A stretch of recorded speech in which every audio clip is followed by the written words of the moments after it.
Hey everybody, welcome back to the Simonds Northern. I'm Ian, Minuteman Mac, and we are going to be working on this bridge in a series of videos. And I just wanted to start the video off by saying I know what the name of this river is. Despite the fact that several times in this video series I will refer it to as the Unknown River, which is kind of odd seeing how I built it and I named the river. So all reasonable thought process would think that I would be able to know what it is. But for some reason, while filming, I had no idea. So this is the Indian River, and this bridge goes over the Indian River, and this would be then the Indian River Bridge. This is the Simonds Industrial Track. This is a branch line on my Simonds Northern layout. And in this video series, we're going to be working on some scenery on this section. This is a 18-inch by about 22-foot long section of layout, and in this series we'll be working on some scenery. So follow along. Hope you guys can like and subscribe, leave your comments down below as we go through the series, and let's get started. Alright, we're going to be working on this bridge here.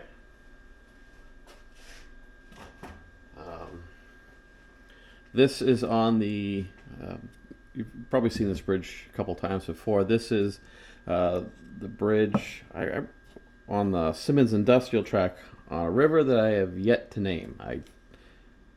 I'll figure it out at some point. It's not really pertinent at this point. But I want to start working on some scenery in this section right here. The paper mill is just directly to our right, and I kind of want to just get this scene. I've already done some scenery over the paper mill, so I kind of want it to flow out onto the bridge. So the Simonds Industrial Branch was once a mainline track extending to a different part of the state, and it just comes out at Simonds Interlocking at the Union Station. On the left side of the bridge right over here, all this stuff underneath that is the North Street Yard, where the switcher for the Simonds Industrial Track generally brings its cars in.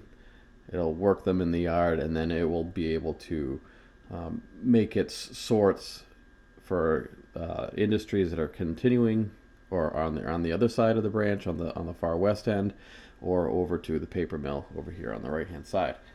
So today what I'm going to be doing is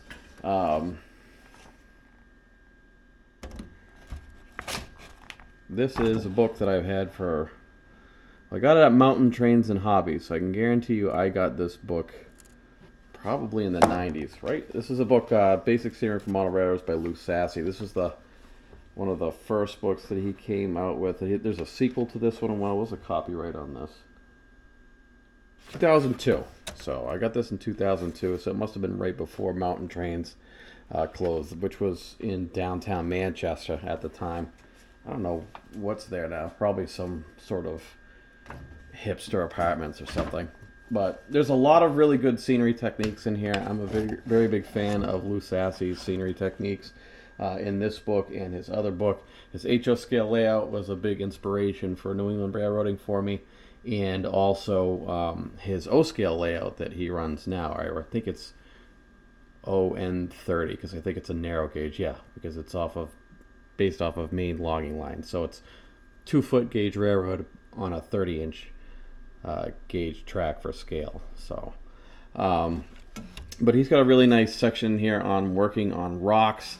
A lot of these New England rock outcroppings and cut stone walls, especially in the urban areas, have this kind of a dark tinge to it. And by using raw sienna acrylics, raw umber, and black, we're able to color the rocks. And you also can get some nice gray tinges as well. I have done that before on some of the other stonework that I have. So, alright, let's get these abutments painted. And then I can let those dry, and I can work on the scenery a little bit. I've got some 3D painted, 3D printed details that I will be releasing in the shop shortly. They are some scenery details and some locomotive details. The locomotive details, the first ones that are going to be coming out are 3 different types of ditch light housings. You got just a plain ditch light housing, and then we have a bracket mounted ditch light housing that you could use like on a pilot mount that goes over the uncoupler bar. And then I have a porch or walkway pilot mount ditch light as well. So those are going to be coming out in the Minuteman shops. Hopefully within the next few weeks or so, I'll get those added to the store for people who want to buy them. But I've got a few that are drying over on the other side of the layout right now, over by the airbrush. Those are going to be going on Kevin's 2 MP15s and the ST38 and the Slug, that ST38 Slug set. So you've seen those a few times. So we'll just add a little bit of acrylic into these cups. And I had, oh, there, right back here, burnt umber and raw umber, right? Yeah. Somehow I grabbed the raw sienna. I don't know why I did that. Was I supposed to do that?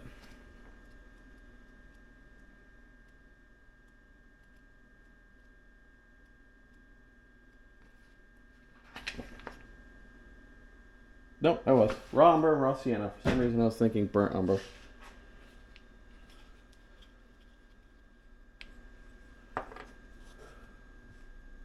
And these are just generally cheap tube acrylics that I get from Michaels or Ace or whomever has them. I've got a lot of the, whatever's cheapest. They're just going to be mix them in water, so who cares? I do find that the cheaper acrylics tend to mix a lot better. So that Dollar and Ronnie Georgian. Oh, well, you know what? That's probably why. It's an oil color. I grabbed the wrong one. Try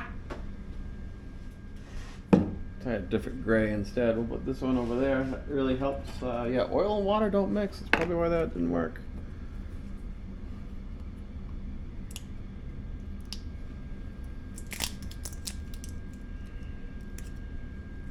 And these, you can get these are what, Hobby Lobby for. These are even better. These mix pretty well.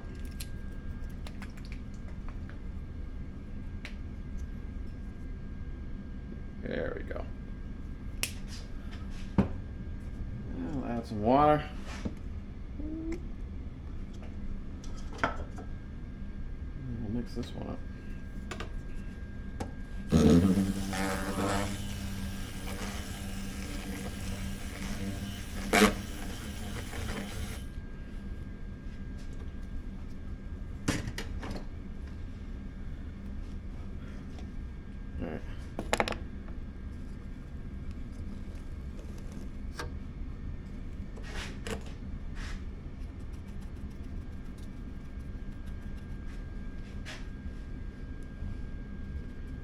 We're going to do this all in layers.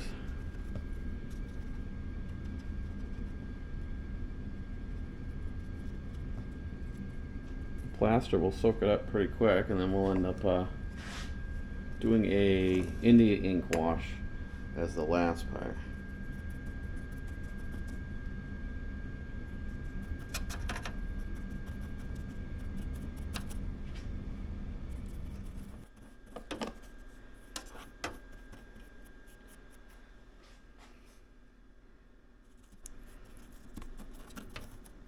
Just alternate between the 3 colors. It'll dry up lighter than it is.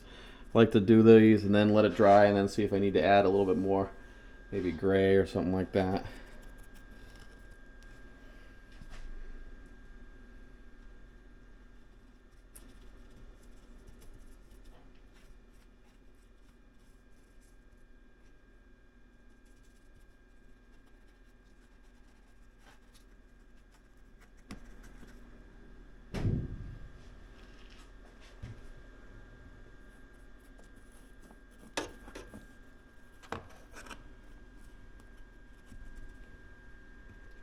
And I've still yet to try reusing that U-Rust stuff on here. I'm gonna give it another go. I don't think I mixed it right the first time, so we'll try it again and see how that works.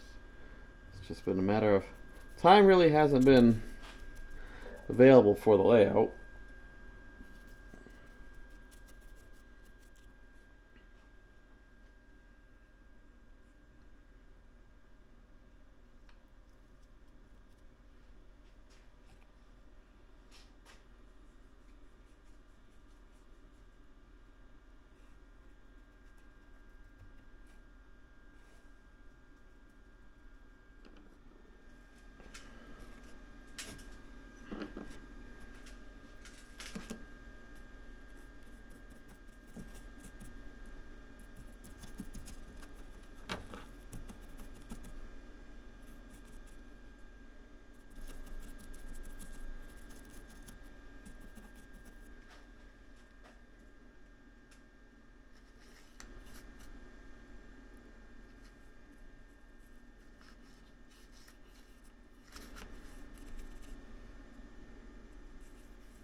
I think the black at the end really gets the stonework to pop.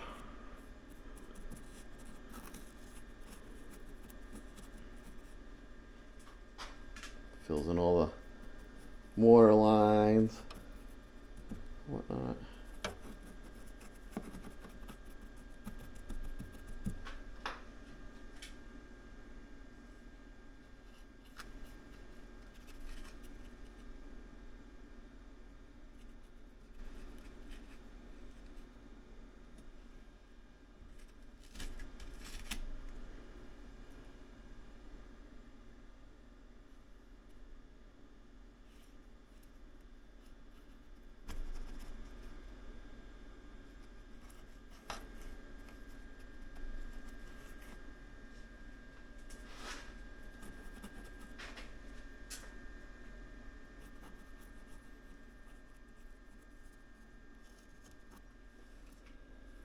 Alright, let's just get this fascia board up so that we can get the contours cut out. And then back over here towards the interlocking, we can start working on the river scene over here again. So, alright, let's get this mounted up and leveled up.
get that sanded down, and then we do the riverbed. I'll put some caulking in there so that the material that I use for the water doesn't end up going in between the seams here, and then we'll fill the base with like a smooth plaster, paint that, do the scenery banks, and then end up pouring the water. Okay, got some lightweight spackle, and we'll just get the base of the river down, spread it out, let it dry, and paint it, add some more scenery around it, and then whoop.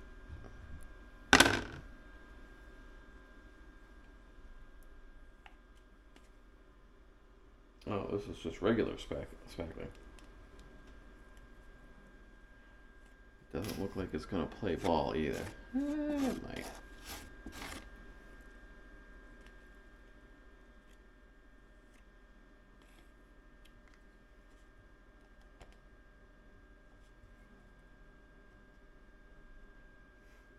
This is supposed to be the pink stuff where it tells you how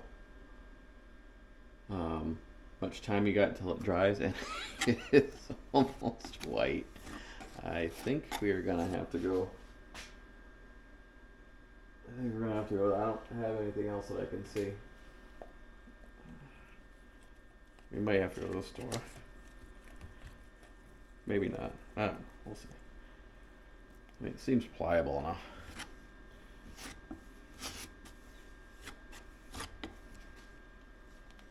Just need to seal the bottom of the wood, so should be fine.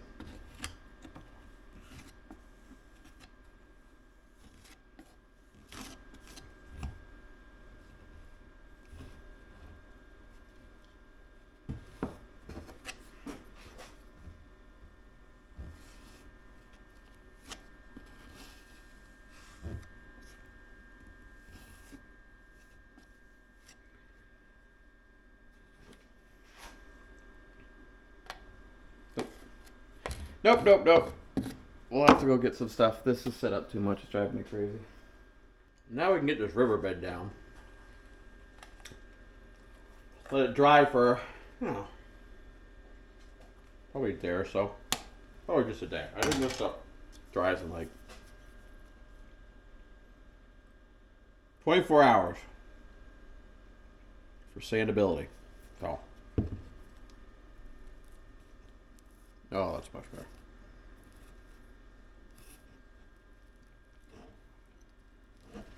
Much better.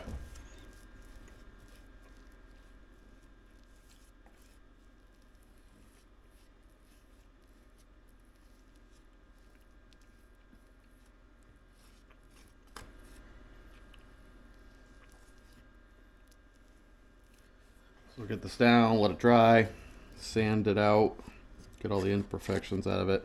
Then we'll put the base layer of paint down, put some black in the middle, feather the dirt color out into the banks, and then I will start working on the rocks and the shoreline, get the scenery for that in, and then get ready for the pour. I was thinking about maybe using Envirotex, but I might end up just using the Woodland Scenics deep pour stuff. I used that stuff on the old N scale layout, and I think it worked out pretty well.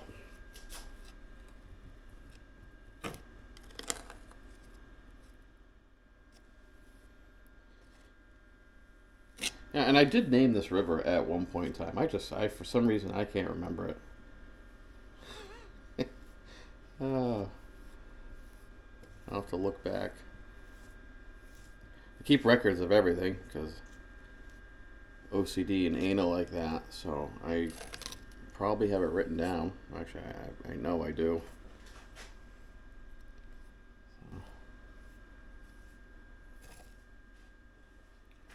Alright, I'll go on this side and then we'll flip on over to the other side. Alright, we're on the other side here.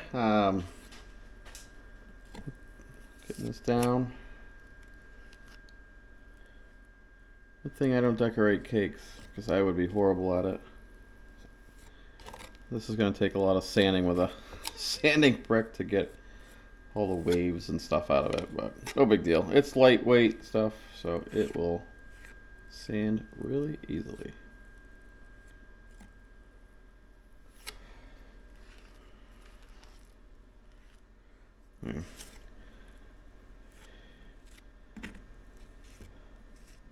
Looks okay for my house, so I don't think we're going to be really caring all that much.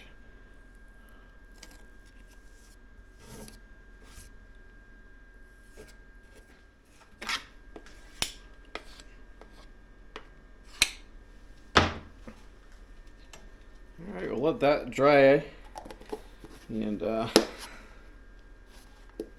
probably come back and sand it. Like I said, look, this is about 24 hours. I think it's, I mean, it sets up after a half hour, but fully dry it says 24 hours. So we'll come back in a day or so, probably more on the so kind of a time frame. We'll let this dry. I'll sand that down, but let's go take a look at what's going on the back on the other side of the bridge on what we're going to be doing over there towards the paper mill. All right, so here we are over on the east side of the bridge again, and this is going over towards the International Paper, their cardboard division. So what I'm looking at doing here is I am putting in it's an abandoned, the building's not abandoned, but the track's abandoned. So it's going to be a warehouse. It's like the cold storage warehouse that I had built from Walder's on the old layout. That's going to be moved over here. I wanted to have kind of a little bit more of like a industrial brick kind of cavern as we're going into this area. And a lot of this trackage for the paper mill has been torn up. So what is this? So we have the switch that comes off of here that goes into the pulping area part of the paper mill. And then actually the other track comes back.